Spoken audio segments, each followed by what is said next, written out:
I'm Carmen, and I identify as a lesbian. I'm Eric Maldonado, and I identify as gay. My name is Nikki, and I identify as queer. I'm Johnny, and I'm an ally and advocate for LGBTQ rights. I'm Rick. I identify as a cisgender, white, homosexual male. I'm a gay white man. In comparison to other jobs, there are places that they wouldn't even let me get through the whole interview process if I was wearing a tie. So they would say, well, in our company, women need to wear dresses, and the men wear suits. So a lot of people just accepted that and would, even though they identified as a butch, which is a more masculine lesbian, like I do, they would come in dresses and feel uncomfortable. Going into the workplace, I never really talked about it until my previous job. They started a pride group, and I got to have a hand in starting that, and that made me more comfortable. So then I was more open about it in the workplace. I would say the biggest issue wasn't in the workplace, but just in myself growing up. Once I was comfortable with myself, I feel like I wasn't ever trying to project anything else. And it just kind of took getting to that point with myself to get to that point in the workplace as well. Me moving to New York when I was 18, influenced me in being like, whoa, there are all kinds of people here. There are drag queens and trans people and straight people and gay people. And that in of itself, that environment, that was the start of it. It was leaving suburbia and moving to a metropolis. One myth about the gay community that I'd like people to understand is that we don't all look the same way, act the same way, even think the same way. Just like a rainbow, there are different shades of gay.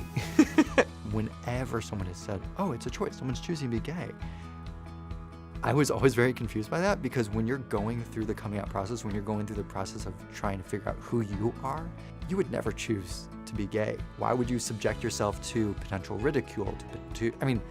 Being a teenager is hard enough. I always think it's best to go to a person, because it's something that you don't want to publicly ask. It's nice to have one-on-one conversations with people. Go to Boys Town, go to Howard Brown, go check out the internet is an amazing thing. I don't know if you've heard of it, but there's plenty of references for you to get to learn more about culture, just like you would with anything else. Just ask people if you're curious about it.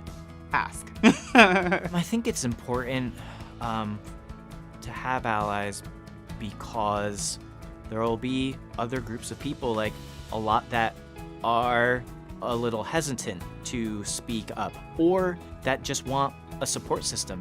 There are so many different types of people who work here at Active Campaign. There are so many different styles, fashion senses, I don't know, different hair colors, and very, very diverse in the way that people present themselves, which is really cool, because it shows that Active Campaign really wants to hire those people that are diverse and probably really smart, because if not, they wouldn't be here.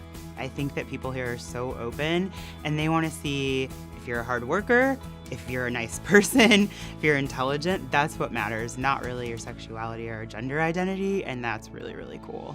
People here are great. They're really about, I think, community and making the workplace fun for everyone. I can't imagine anyone here not accepting someone for a difference, no matter what that difference might be.